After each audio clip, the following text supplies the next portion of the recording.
भिवू नकोस, मी तुझ्या पाठीशी आहे, असा आश्वासक दिलासा देणाऱ्या श्री स्वामी समर्थ महाराजांचा 147वा पुण्यतिथी दिन आज विविध धार्मिक कार्यक्रमांनी पार पडला।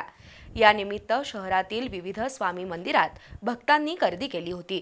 दरम्यान स्वामी समर्थ पुण्यतिथी असं म्हणण्याऐवजी स्वामी संजीवन तिथी असा शब्दप्रयोग करावा असं आवाहन काही स्वामी भक्तांनी केलंय।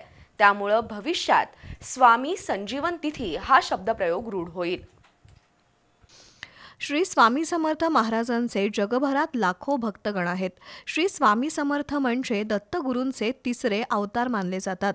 सन 1878 मध्ये स्वामी समर्थांनी अक्कलकोट इथं समाधी घेतली।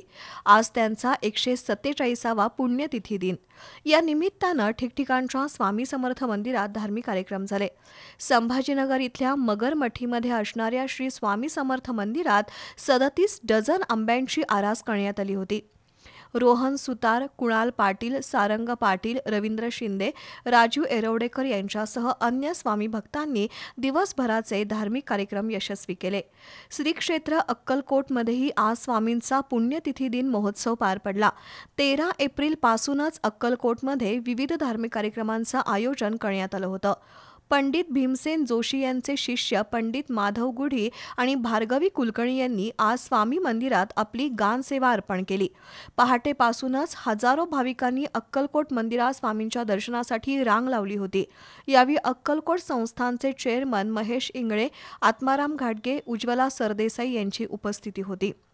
शाहूपुरीतील स्वामी भक्त सुधाकर परमणे यांच्या निवासस्थानी यंदाही श्री स्वामी समर्थांच्या पुण्यतिथीनिमित्त पूजा आणि महाप्रसाद झाला। आज पहाटेपासूनच भाविकांनी दर्शनासाठी गर्दी केली होती।